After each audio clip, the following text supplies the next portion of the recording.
I always forget about that. I hate that so much. Fix that. Anyway, so this is not what I was going to talk about, but I am. I want you to look at this glass of beverage with some ice cubes in it. And for those who are just listening orally instead of watching, tell me what color that is to you.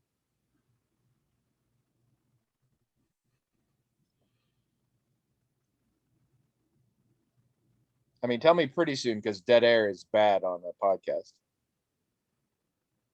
You want me to tell you? Who am I? Who else could be telling me? The listeners. You have the listeners tell you things all the time. That is true, but no, I'm talking to you. Oh, well, it's got no color at all, but it's not Yeah, white. It's like clear. a hint of cloudy to it, but yeah, no color. Yeah. If I told you this was one of those knockoff Crystal Light drink mix things, what flavor would you guess it was? Lemon, I guess. That makes so much sense. Is grape. And well, I mean, no, but here's the thing. So now that I'm doing the shopping in person again, and now that I have discovered this whole secret, we took low calorie drink mix and put just an elephant's amount of caffeine in it thing. That's how I get most of my caffeine now. So I've been buying a lot of these in both the caffeinated and the non-caffeinated varieties because I have the caffeinated ones to wake up instead of coffee, and then in the evening sometimes I have non-caffeinated, or like right now this is a non-caffeinated. But the caffeinated ones, they got a lot of flavors, and I'm like, oh, I want to try all these flavors or whatever. And recently they had the grape, and I was like, I haven't had grape in a while. I want to get grape, and I tried it, and I liked it well enough that I'm like, I need to get the non-caffeinated grape as well, so I can have that sometimes when I just want grape. But the thing is, the caffeinated grape looks like what if I had it off screen and told you I have a grape one, what color do you think it is? Like that's what it looks. It's a dark purple. And this is the first one I got from the box. It has to be an error because this is a terrible color for this, and it tastes fine, and it smells like grape, like absolutely. If I was blindfolded and I tried it, nothing weird. But it is weird like this. We talk about how like we eat first with the eyes, and that's a real thing. If things are the wrong color of what we associate with that flavor, it fucks it up. And so this is really strange. I made this just before the podcast, and I'm like, what is going on? But it tastes fine. I don't remember what I was going to talk about originally because I got so distracted by this. So there we go. All right. Hello, everyone. Welcome to the Magical Talking Hat podcast, the only podcast in the world embracing all aspects of visual special effects by relentlessly putting carefully crafted practical effects into every filming of our episode, and then spending millions of dollars on CGI to digitally remove those effects from the final product. I am Tony. And I'm William, and this is episode 535. Well done. Thank you. I had a friend the other day. All right, let me ask you about it. So, you know emojis? The little picture words all the cool kids are using these days? Sure. So, you know how some of them are like people? Yeah. Or body parts? And I don't mean the metaphorical body part. I mean actual like hand waving and thumbs up. That's what made me think of it, that kind of thing. Sure. And you know how they always had that weird sort of yellow Simpsons color to them? And then at a certain point, they were like, we should be better about this and give a range of skin tone. Yeah, I think I'm aware Yes. of that. And at least like on my phone now, the first time I use a particular emoji, it has me pick what color I want. Ranging from incredibly pale Caucasian to incredibly dark, I guess, African. we'd say, but very dark skin tone as well. I thought this was cool. Everybody thought this was cool. I mean, I'm sure some people didn't, but those people suck. And I decided at that point that I was gonna mix it up. And so, like, every time I had one and it wanted me to pick, I would pick a different color. I thought that sounded fun. And then I, not long ago, actually watched some videos where people are like, it's a little cultural appropriation-y.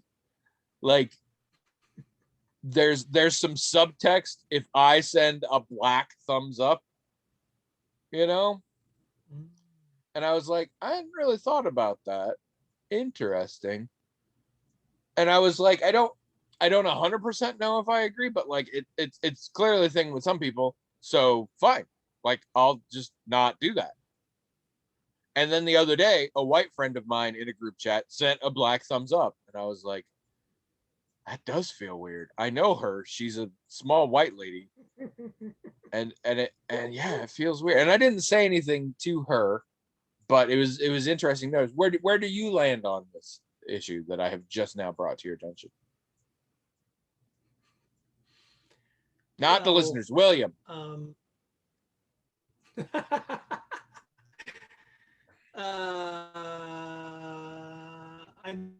mean, speaking personally, if my phone gave me a choice, which it doesn't, Your phone sucks. you know, I think everybody can guess that I would, you know, pick whatever shade is appropriate for me, and that's just what I would use. And if someone suggested I should use a different one, I probably would think, well, that seems like that could be problematic. I mean, I wouldn't know specifically that it was, or in what ways it could be. I would just sort of be thinking of that anyway. I am unbelievably tickled.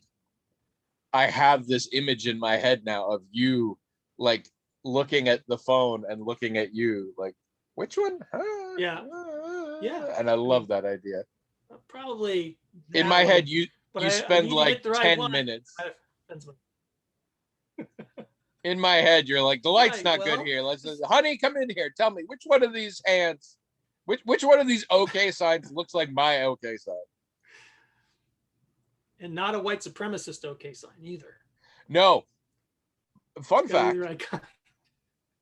Fun fact. So yeah, like is that the white supremacist thing now, apparently? Which I'm like, we all grew up with that. I don't know. As soon as that became a thing, I mean, it has become a real thing. Whether or not it started as a real thing, I don't know, but it has become one. As soon as that became a thing, and because I'm weird and I just like to be special anyway, I was like, fine, I'm gonna do it different. I'm gonna start using both middle and index finger to do okay. So I do it like this, which is dumb as hell. But I thought, what the hell, is this fun? And about the time I was like, it's dumb as hell, it's ingrained now. That is how I do okay. Like, I don't even think about it anymore. That's what I do. So I have a lot of things like that. I have a lot of weird affectations that I came up with, and then later I was like, that's dumb. But then it was already stuck.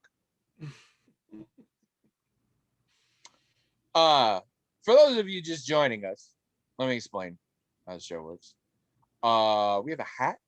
It is magic in that it has its own email address, themagicaltalkinghat@gmail.com. People of all colors. I don't know. I think we have a primarily white audience, but you know. Anyway, anybody who wants to, all of y'all, write in to that email address, themagicaltalkinghat@gmail.com, with little notes, comments, topics, questions, things like that. The hat, all on its own, magically transmogrifies those emails into little note cards with the information written on them that manifest physically within the hat itself. Its painfully white servants, draw the note cards out of the hat at random, read them on the air, talk about them till we're bored. Do that for about an hour. That's the whole show, except the parts that aren't, which is most of it. This brings an interesting question that I want to ask Okay. I want to ask both the listeners and you. And so I'm going to specify that up front. And I will also specify I'm more interested in the listener's opinion than yours. All right. But I do want your opinion on this. Okay. And this is a serious one, people, because I'm talking about I've got a hypothetical format change.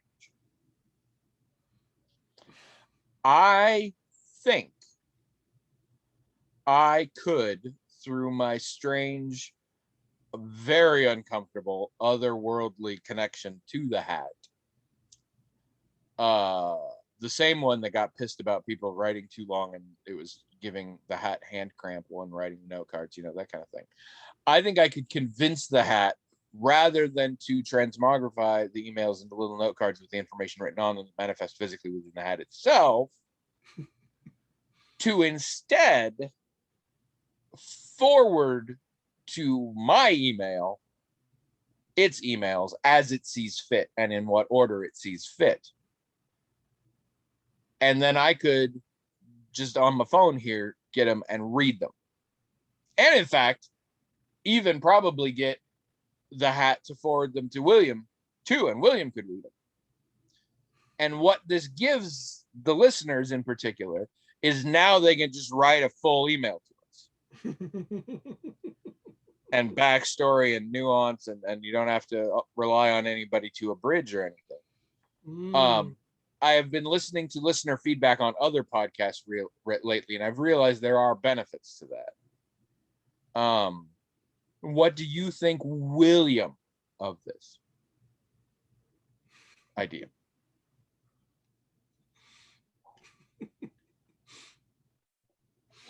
I at this point, I'm imagining some sort of small animal is licking your toes and it tickles, because I don't even know why you're laughing now.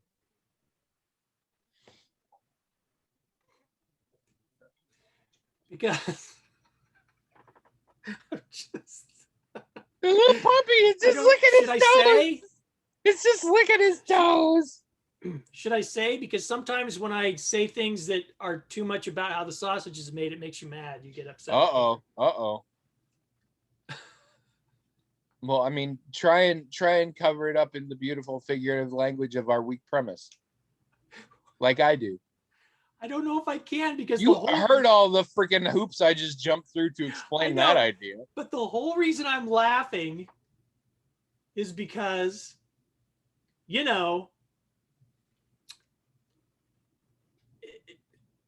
535 episodes. And even when nobody could see us, we were still drawing note cards out of the hats. Like, who would have known if we didn't do that? I mean, we could have just said we were doing it. And nobody would have known. Absolutely. We did. We drew note cards. Randomly. Out of the hat. Out of a hat. The randomly part, I guess that's kind of key, right? I mean, we did want it to be random. So how else was it going to be random? But yeah, this would definitely be more curated, but so it's just this suggestion of, why don't we do this? I mean, that's one thing, but then me thinking like, wow, all these years we've been doing it like this. Yeah. And we didn't even really have to. We could have just said we could have just said we were doing it like that. No, absolutely. But there's the random part. I mean, but also, like, we didn't have to spend the ridiculous amount of money to get Samuel L. Jackson to do it in sign language either. Nobody could see it. It was pointless and incredibly expensive. But we did that too. It's just our style.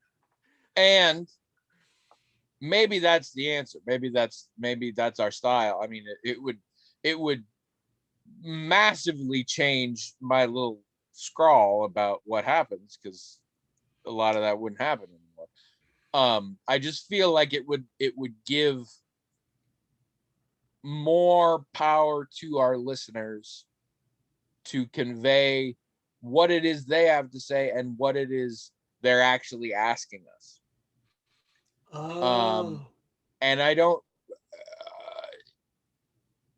So that's the question to the listener. Would you like that? And what I'd like you to do is go to the blog, magicaltalkinghat.com, and tell us what you think about it. Unless nobody says anything, or just Azure Talon or whatever. We will probably. I mean, I guess William gets half a vote or something, but we will probably make this decision based almost solely on what is said on the blog about this pretty soon. Like, not necessarily just this week, but because I know some of you are a little behind, but pretty soon. So, like, make your voice heard if you have an opinion. If you couldn't give less of a shit, then I'm with you. I relate. I mean, I'm the one who came up with the idea, and I don't know that I care. But if you have an opinion, go to the blog, magicaltalkinghat.com, and tell us what it is. You don't even have to tell us why, although that would be helpful. Okay. Now that you're over the little toy Yorkshire Terrier licking your toes under the table there, what do you think? Well, it's a little bit off brand, but I mean, it's not. I mean, yeah, why we could do that? It's not no like deal. Our brand has a lot of value. And it's right. I mean, right. Shitty premise for a podcast, without a doubt. And it wasn't my first choice. I believe in discussions we went through about 5 of them, and every single one I was like, oh, there's already 300 active podcasts on this. And so I was like, well, I'll bet there isn't one with a magical hat with its own email address. And sure enough, there was not. So I'm sorry, I didn't mean to interrupt that. Go ahead, though. No, and you're absolutely right about another thing, which I think is pretty hilarious, is the hat, if it has its own email address, it means it can email people, probably not just receive email and transmogrify them into a note card. I mean, when you think about it, the hat's been kind of well, it doesn't. I guess it's nothing to either one of us, but I mean, this would make a lot more sense. It would be a lot less work for the hat. Yeah, I think the hat will agree. It also would be, a lot less writer's cramp for the hat. But I got to be honest, I don't think that's why. Wait, no, in this version, it is my idea. Sorry. It is not out of concern for the hat's writer's cramp that I bring this up. I genuinely have just experienced recently podcasts with viewer questions and feedback, mostly McElroy Brothers, let's be honest. And I feel like there is some value out of being able to explain oneself in an email. There's also value sometimes in just not explaining oneself, like saying, can you curse a real sword?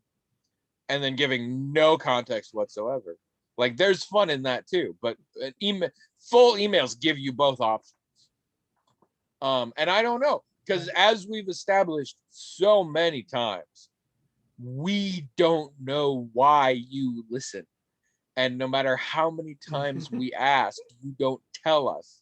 So I don't know if this would add to your experience or take away from your experience or have no impact on your experience, except that I know it would make Beth happy.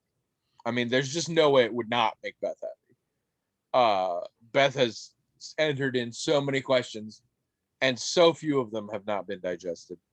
And back when she and I used to see each other on a regular basis, she would get really mad. Not even at her questions, but like she'd listen, and the next day she'd be like, that guy's question was longer than my last question. It did not get abridged. So I know it would make Beth happy, but outside of that, I don't know. Let us know, people. How you feel about that? TheMagicalTalkingHat.com. Give us your opinions. Otherwise, I mean, I don't know. We might flip a coin. Who knows? Anyway, how's your week been? Oh, I mean, got a better. phone call. Hello.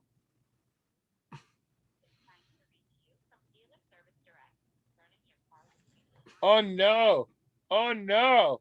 My car's warranty is about to expire. They've been trying to reach me. Oh God. Sorry. Go ahead. You should have told them to listen to the podcast. Right? I was just saying it. My week was last week was better than the week before, but it's I don't have anything to talk about or that I want to talk about. That was fast. Yeah. Uh-huh. I mean, we did see Loki. Oh yeah. Yesterday. How are we feeling? I mean, yeah, we watched the second episode as well. I still like it. I mean, we'll keep watching it. I thought it was pretty good. It's the show's good. I enjoy the show. I'm going to keep watching the show. I don't love it as much as the internet seems to love it. And I have no idea why. I have no idea what it is. It's good. I'm like it's I recommend it. I don't love it. And I'm not sure why. The only thing I'm fairly confident on is I still think Owen Wilson is a terrible casting choice. And update to that, I don't feel like he and Hiddles have much chemistry, honestly. But that's not it. I don't know. It's just like, okay, I don't know why. It's not really getting me, but it's good. It's good, and I'm watching it definitely, and we're gonna keep watching it. Yeah. But yeah, this is weird. We finished season 3 of Pose. I might have before said we finished season 3 of Pose, because the funny thing about season 3 of Pose, the end of season 3 of Pose, is a 2-part episode. But there's no like to be continued. The first one does not end on like a cliffhanger or anything. So we mistakenly thought that part 1 of the finale of season 3 of Pose was the entirety of the finale of season 3 of Pose. And it left a lot to be desired. And so we were like, wow, that was a terrible ending to this show. And then we were like, oh, wait, there's another episode. And then in that episode, they did all the stuff I would have expected from the ending of the show. So we are now done with that. I still hugely recommend Pose. Though I will say, I think third season was my least favorite.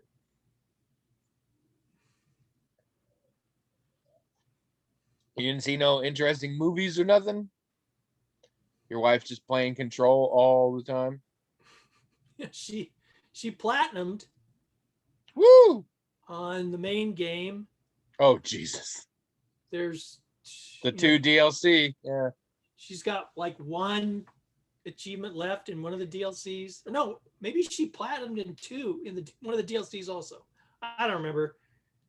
She's one day I went. She was spending so much time on it, and I was like, "How much stuff can that?" One day I went in and actually looked because we're PlayStation Network friends, and I compared trophies, and I was like, "Oh yeah, holy shit, that's a lot of stuff that I would never know." Like I liked that game a lot. I mean, I couldn't even be bothered to finish it, but to be fair, I didn't have difficulty things. But even if I did, I'm like, no, that's too many things. I know. So that is an impressive feat. She likes it. I'm still playing Genshin Impact. I'm starting to get a little tired, but I'm still playing it on a daily basis. I feel like I should be switching up to something else. We'll have to see. Honestly, I'm doing a lot of reading right now. Instead, I'm not even watching a lot of TV.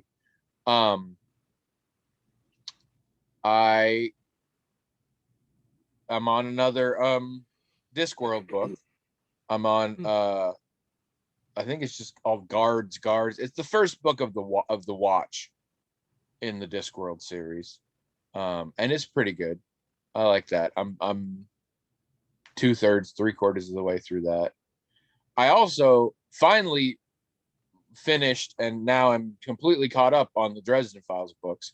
So I got a new audiobook recommendation a while back from Jazz, friend of the show, Jazz. A book by Ben Aronovich called, depending on what country you're in, Rivers of London or Midnight Riot, because American people don't understand the concept of rivers, so they had to change the UK title. And it is urban fantasy, which I think is why she suggested it, because it was like, it's like Dresden Files, but not Dresden Files, so that's good. And I'm really into it. Like, I'm kind of surprised. Normally, I listen to my audiobooks when I take my walks, and that's sort of it. I have been coming up with excuses to listen to this one a lot, and I'm really plowing through it. I don't know what it is. It's very British, which I like. It's very unapologetically British. It will use terms and company names and slang and stuff without explaining. So it's nobody did like with Harry Potter, where they kind of translated to American a little bit. None of that. He's not a private investigator. It's a cop. It's a police officer in London. And so a lot of it is done through actual police procedure as a UK police officer, which is very interesting to me. I don't know. It's just got a really good balance on the level of detail. It's not gross. Like, Dresden Files is kind of gross. The guy's an admitted chauvinist, and we're just sort of supposed to be okay with that.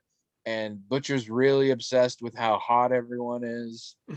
Sorry, with how hot every woman is. And I'm just sick of that. And like, this one is told from a first person perspective of a straight man, and there are definite sections that are about him finding something sexy, or be like, and in a couple of cases being like supernaturally aroused because of a person. And it makes sense in the story. It's very short. It doesn't spend a lot of time on it. It doesn't come back to it over and over again. Like, it doesn't feel gross. It feels normal. I mean, occasionally I'm still like, I don't need to know that. But I mean, I have that in my real life with straight men that I know. I'm like, I didn't need to know how much of a boner you got from that lady. You could just tell me she was cute, and that's fine. But it's just a refreshing shift from Dresden Files. So that's been really nice. But the story is very interesting, and the narrator is very good. So I highly recommend Rivers of London, or possibly Midnight Riot, depending on where your books are sold. Also watched some movies. I've watched several movies, including one last night called Harvest Moon that I cannot unrecommend hard enough. Even amongst the shitty movies I watch, it was a shitty movie. Don't do it. I won't even go into why. It's just bad. It's called Harvest Moon. Don't watch it. Terrible. I've been watching movies about mental illness. Not on purpose. Like, I haven't sought these out.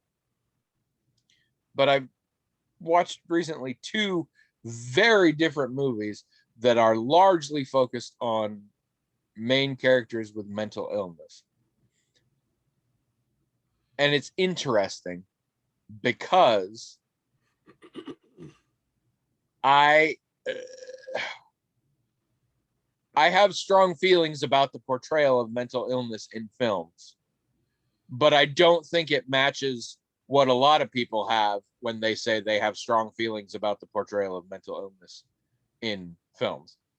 To me, there are 2 options you have to not piss me off. One is to do a balanced, nuanced, realistic portrayal of mental illness. That's great. The other is to be so far off from anything remotely realistic about mental illness that it might as well be they're possessed by the devil. And I'm also totally fine with that. Most of the horror genre uses it that way. Most of the films where it's like, oh, they killed somebody, and then, oh, escaped mental patient, all that shit. Oh, they got multiple personalities and they dress weird when it, like, all of that shit is, I'm like, yeah, I'm not even offended, because it's so, you're not talking about mental illness. Somebody taught you the word schizophrenic without telling you what it meant, and you were like, sure. And that's fine. And in all those movies, I'm like, they're just possessed by the devil. That also works fine.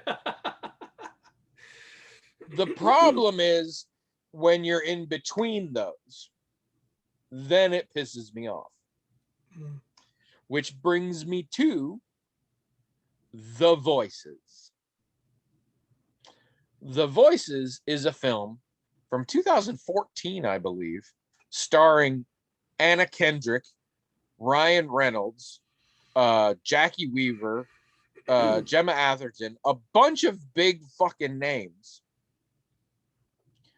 that like nobody's heard of. It is a horror comedy in which Ryan Reynolds plays a disturbed gentleman who works on the factory floor of a bathroom fixtures factory in a very small town. And he hears voices that tell him to do terrible things. In particular, amongst the things that have voices, his dog and his cat talk to him. And like the cat tries to get him to kill people and shit, and the dog tries not to. And I'm sure it's meant to be a black comedy. And I'm really confused about how I felt about it. Like, it's on HBO Max if anybody else wants to watch it. It was entertaining, but like I think I was offended, but I don't feel like I was offended. Like, it didn't bother. It bothers me that it didn't really bother me, but it like really went fast and loose. And it tries to be a black comedy, but I think black comedy only really works when you're bumping up against reality and the whole sort of it's funny because it's true kind of thing. Even, well, and I talked before about, what is it? The Boys of Hell County, the vampire movie that I saw a while back. Still on Shudder, still highly recommend. And that one I thought was like the perfect version of black comedy, because it was like, here's some fucked up shit, vampires and people dying and shit.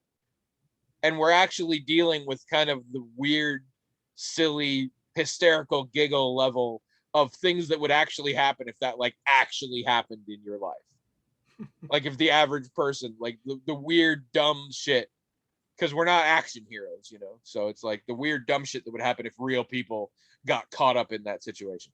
That to me is black comedy. We're dealing with serious stuff, and we're dealing with the sort of you have to laugh rather than cry kind of thing. And this was so in its own weird, vaguely David Lynchian place that I couldn't do that. Like when it would get serious, I was like, what the fuck? But then it would get really silly, and I'm like, what the fuck? It's very odd. That being said, it was incredibly creative. They play around a lot with things that you see, and then if you see them later when the main character's not there, they don't look the same. Because you're getting his perspective on it. And a lot of things that in retrospect, I'm like, it probably looked that way because we were seeing it from his point of view. And that's a cool effect. It was made by an Iranian woman filmmaker who I had not heard of before. But in general, it's weird. Iran has a robust horror tradition, apparently, that's only just recently sort of starting to come back to vibe here. So that was weird. And everybody acted well. And it was sort of an interesting idea. But yeah, it was largely a mess. I don't know. It's very weird. And then in the complete opposite of this, I watched a low budget Spanish horror film called Psychophony, in which some long dead scientist has theorized that people with schizophrenia are actually experiencing supernatural phenomena. And so this one counselor decides she's going to do an experiment with all these schizophrenic people in the same house for the weekend. And like, we'll see if ghosts and shit happen. And it makes no sense. And it very much, it's found footage, except this one's premise is that it's a dramatic recreation, but they occasionally show you the original footage upon which it is based. and it's an absolute fucking mess because it's just really like fake low quality footage with different actors doing very similar things, although in a few cases ways that don't make sense. Like in the dramatic recreation, they try and form a circle around a pentacle at one point, and they made it too big and they can't join hands around it, so they get a ghost they have to help out by grabbing hands of two people. I'm not even going to drill down into what that is fucking about, but just trust me in that it kind of makes sense within the story. And then later we cut to actual footage of when the people were doing this, and they've all joined hands. Like the ghost doesn't show up on film. So I'm like, so in this world where this really happened, this part where you put a ghost in your circle was just made up. Why? I mean, the whole fucking thing is obviously made up. But why was that a difference in your made up and your real made up and that kind of shit? But here's the thing about this film. It really humanizes the character, and a whole lot of this film is the characters interacting and sort of discussing the difficulties in their life, both that have precipitated their mental illnesses and of living with their mental illnesses. And it made me actually like the characters, which very few of these kind of movies do. So that was kind of cool. And again, it may suffer a little bit from the whole they're speaking a different language, so I can't tell how bad their acting is problem that I've established I have. And there is some absolute bullshit lines in it. Like one of the doctors goes missing, and then later another of those doctors goes missing, and we have no idea how or why. And then near the close of the movie, we see those two doctors sitting in a chair together, and one doctor says, I understand now that we're dead and we're on the other side, but I still think the experiment was worth it. And the other doctor's like, so do I. And then they hold hands. And I'm like, fucking what? What? I have like 4 layers of questions about this. And the bottom layer isn't really a question, but just like that's the lamest line in the history of anything. But I have 3 levels of confusion above that. So like it's not a good movie. But it actually made me like and feel for the characters, and that was surprising. But again, it's this like it's very weird. I still haven't figured out exactly what pisses me off and what doesn't when it comes to mental illness stuff in this way. But does seem to be like you need to pick one side or the other. You need to treat it very carefully and gingerly and accurately and sensitively, or just fuck everything. And I'm happy with either of those, but it's the middling stuff in between. I think I'm similar on time travel, as we talked about before. I'm like, you really have to get into the details and be careful with it and sort of know your theoretical physics, or just say a wizard did it. Like, but anything in between pisses me off. Also saw yet another movie called Soul to Keep. Don't recommend that. However, it has a deaf person in it, and I like that because that was just part of how it was.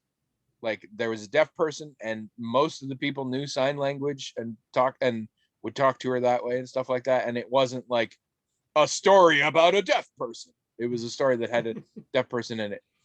It does make me wonder, though, if you have freaky demon summoning and demon banishing spells in an old book and they're written in Latin and you say them in Latin, does the spell still work if you say the spell by spelling out the Latin with American Sign Language? Because I feel like it wouldn't. I feel like that's like a different. I feel like it also wouldn't work if you just translated the Latin into English and said it either. Like I don't feel like that should work. But it works in this movie. Spoiler alert, it works in this movie. Anyway, Wow, you thought the idea of checking emails on this podcast was way funnier than like anything I've said here. Or the dog went away. The little teeny dog. I must not be in a very I don't know. My brother texted me a couple days ago to tell me that he and two of his sons listened to the most recent episode of the podcast and were cracking up. And then he said, but we had a question. We talked about this, about William. Does he ever get to speak? Oh, they thought you were funny is what you're saying. I guess. But they also thought you don't get to talk. And I said, on occasion, he will go on for about 20 minutes about some boring shit. But outside of that, I work hard to interrupt him as a public service. Right. Yep. And then we got into the whole thing that you and I talked about earlier, where I realized that you're the Stanley Laurel to my Oliver Hardy. And my brother said you were the Teller to my Penn, which I don't think is super fair to me, because I don't think I'm as good as Penn. But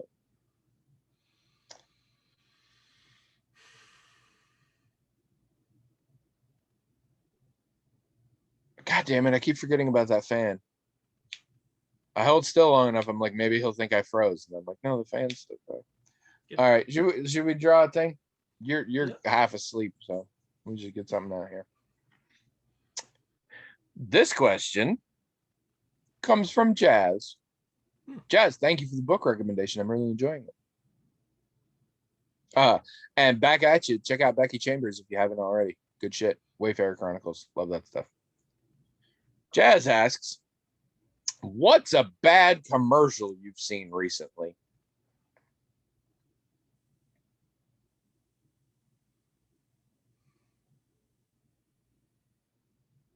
You got one? No. Man, you are checked out today. I have one because literally I saw it shortly before we recorded this podcast.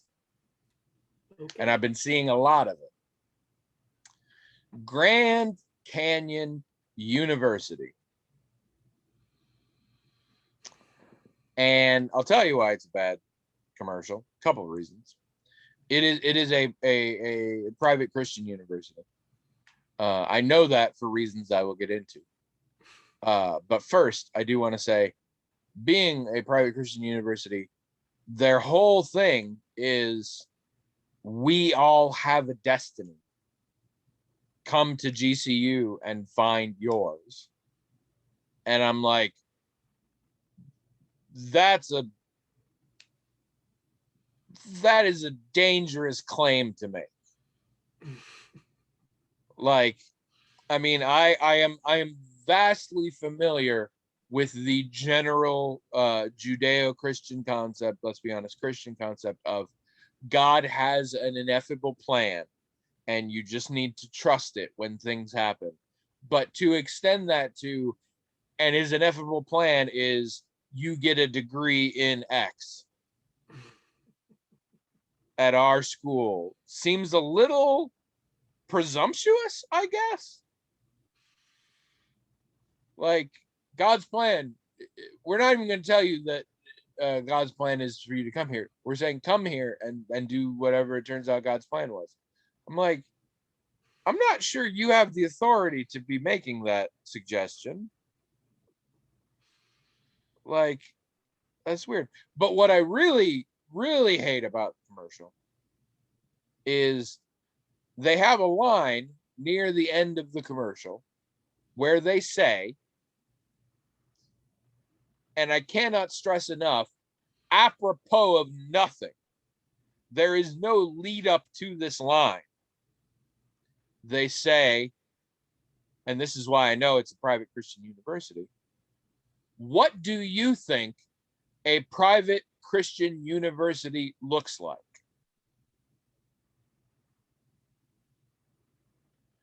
And then they proceed to not address that at all. Like, they just put that question out there. And I hate it because I have no intention of ever attending this school. And yet I can't sleep now because I am tossing and turning all night trying to figure out what I think a private Christian university looks like, because I'm not sure. And I don't know why they asked me. Because, I mean, it looks like them, right? I mean, what are they asking? Why are they asking that question? It bothers me. Like I feel a weird rhetorical judgment in it somehow. Like they're trying to claim that like this isn't your father's version of a private Christian university. And I'm like, I had no preconceived notions. Well, okay, I might have some, but I still have those about what a private Christian university looks like. Like, I don't know. It feels confrontational in a way I am not comfortable with, but also completely nonsensical because I'm like, why does that answer? How does that answer pertain? I mean, is it like, what do you think a private Christian education looks like? Do you think it looks like us? Do we look like one to you? Because we are. So if you trust your eyes, then come here.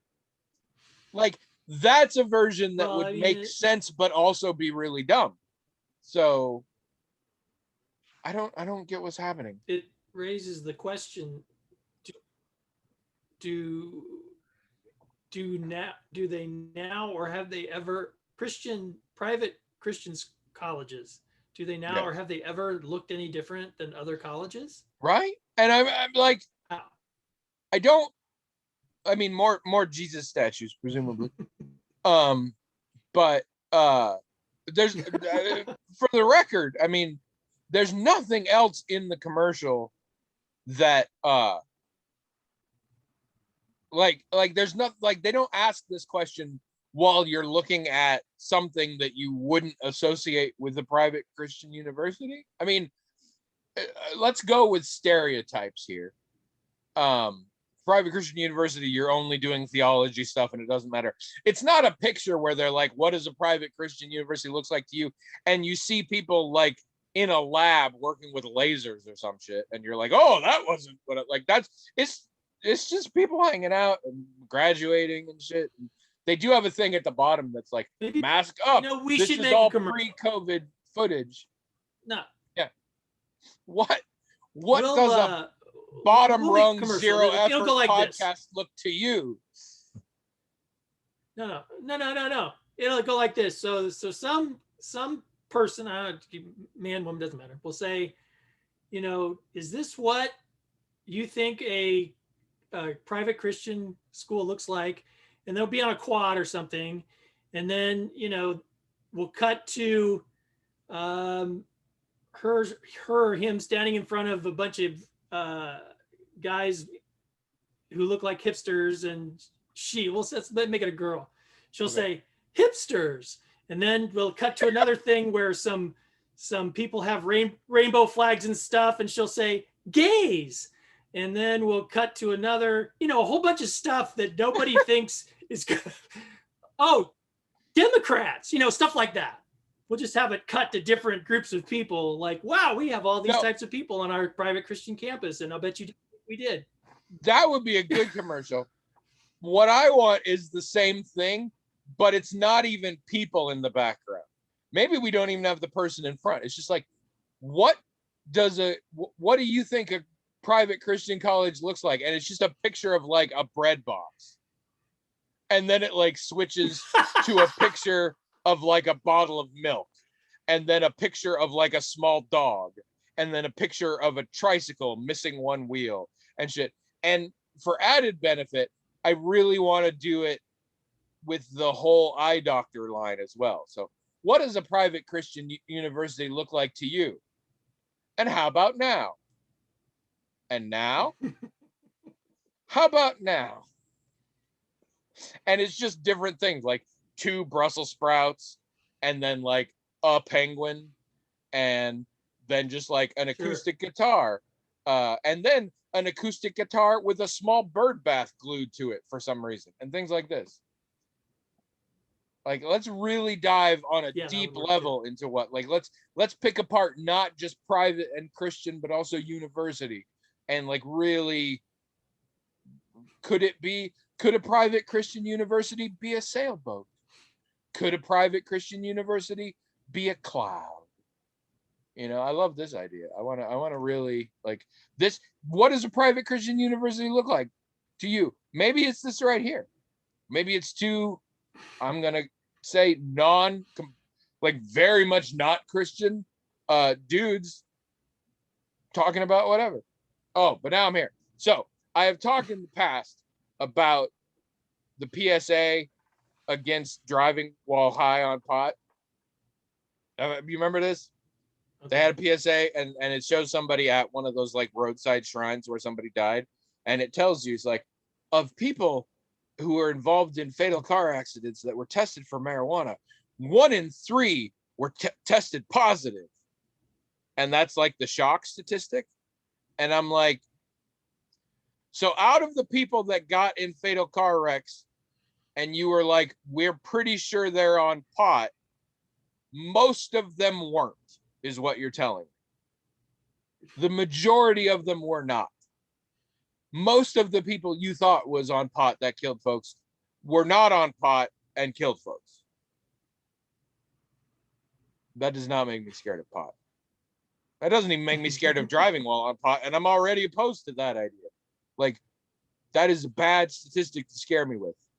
You're like, most of, they're not, like, I know they want us to think like, of the people who fuck shit up in their car, 1/3 of them are on pot. No. That's not what you're saying. You're saying of the people that we were confident enough that we tested them, 1/3 of them were. So we have a bad track record on predicting who's on pot in these accidents. So that makes me mad. Also, see, we don't need you for this one. I have a lot of commercials I'm mad at.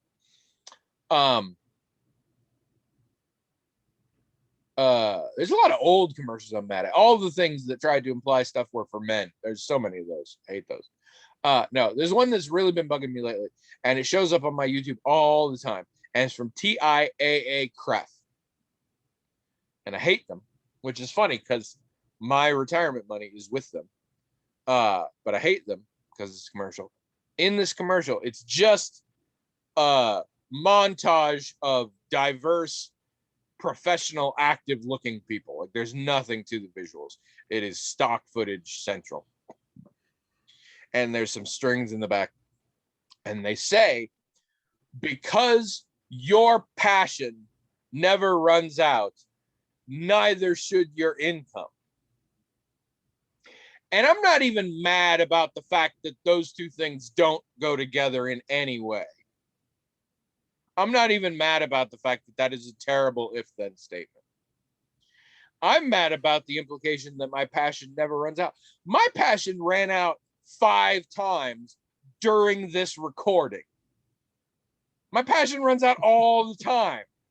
It comes back, but it runs out.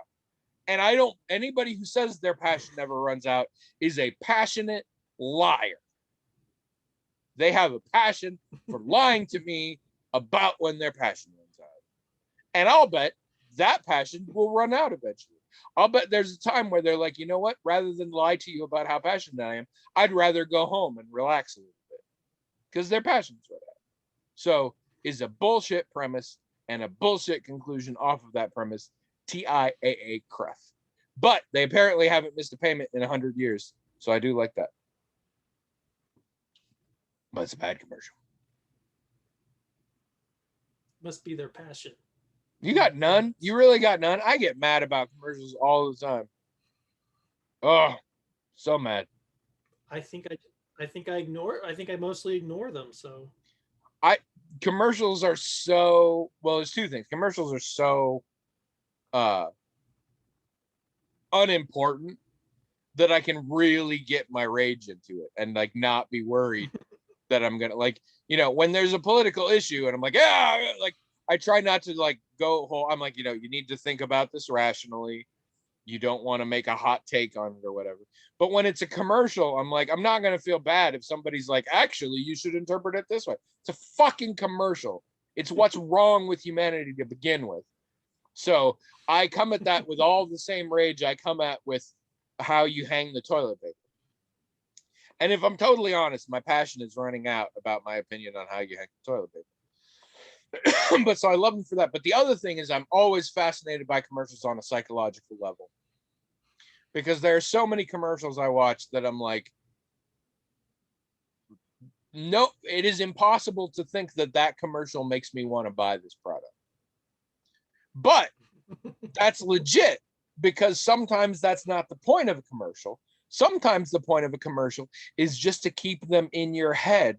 So the next time you need that particular product or service, they're the first thing that comes to mind. And that is effective. Right. And the extreme version of that, of course, is Liberty Mutual car insurance, which just shows you some random bullshit, frequently involving an emu, and then gives you their jingle, which is just their own name 4 times. Like, nothing about that is appealing, but I remember them.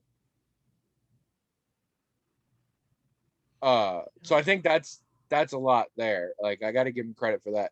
It's so, and it's just meant to be like, oh, it's a goof, but it stands out in your head, which I get. Now on my level, I'm like, this also looks like it was made by 16-year-olds, and I don't trust 16-year-olds with my car insurance.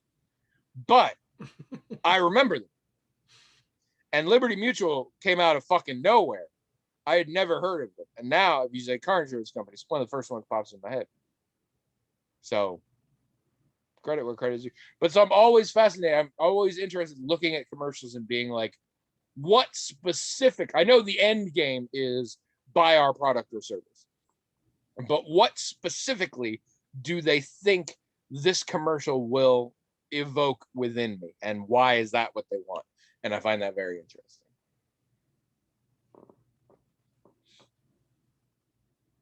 Man, it's getting dangerously close to the point where I want you to talk more, and that never happens. If you'd like William to talk more, tell us about it on the blog, magicaltalkinghat.com. No, don't do that. Absolutely do that. If the listeners want to hear more William, we need to know this. And what do you think a private Christian university looks like? Because you've been pointing at a lot of shit and saying it's a private Christian university when it wasn't. And I'm not going to go on walks with you anymore if you keep pointing at shit and saying it's a private Christian university. So we need to lock this shit down. I'm talking to the listeners, not to William. I don't go on walks with William. Feminists. Homeless. Oh, they probably guessed there were some of those. Here's one that might shock you. Muslims. Yeah, there you go. Planned Parenthood. Yeah. Government agents with large checks. Wait, what? Just all kinds of things you wouldn't expect to see. What do you think it looks like? Science. See, now I feel like we're getting into stereotyping again. I'm sorry. That was bad. No, that was bad. I'm sorry. My apologies to anybody who was offended by that, because I was just being cheeky. Jesus was a famous biochemist. I'm just saying. What do you think a private Christian university looks like? Does it look like this neck pillow with a that right there stain on it? That right there was an example of one of those things that comes up in my head that usually I would not do. I'd go, no, move to the back of the bus. But nope, out it came. And I'm thinking, why did I do that? Like, I can't even that stuff all the time. I can't even pinpoint exactly why, but I still feel like the metaphor of move to the back of the bus was probably not your best go-to in explaining that. I mean, I don't think you said anything wrong there. I just think it was weird territory to cover while explaining about the accidentally potentially offensive thing you just said. Yeah. No, I have those too. I'll give you some advice on those. I don't need any advice.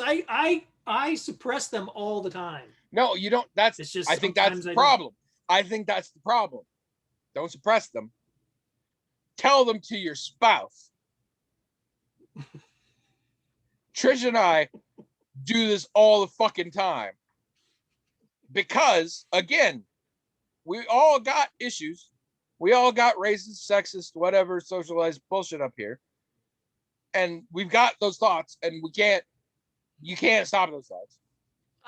It's how you act. I don't think it's always, sure. I don't think it's always about, like, I don't have any beef against Christians or even against someone who's a creationist.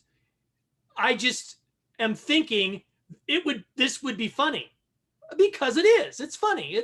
I mean, even a Christian should think it's kind of funny if they have a sense of humor about things. All right. But I'm going to stop you there. I mean, don't you think it's funny? I've heard this argument before, and it ends with decrying cancel culture. So you got to be careful. No, I know. Okay. I mean, yeah, right. I do. I know it's a fine line to walk. I know. Contextually, it is funny, and I get the joke. I like mine better. It's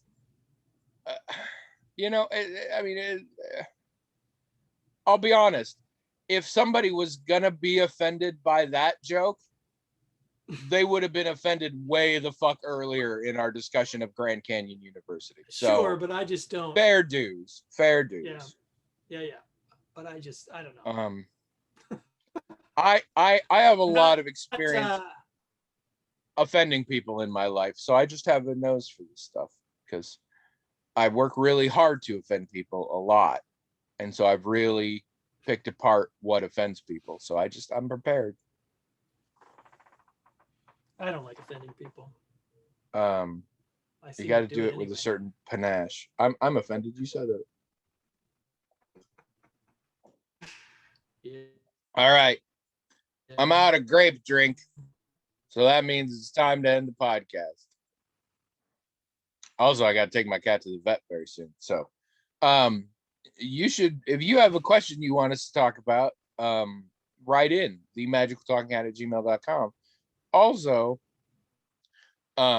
William has frozen where it looks like he's just super grooving on whatever he's hearing in his headphones. Also, go to the blog, themagicaltalkinghat.com. Talk to us about this potential format change. If you don't do it, Azure Talon will, and nobody likes that. And Azure Talon will genuinely just come up with what will piss us off the most. Like he's not thinking about you. And because your passion never runs out, listen again next week.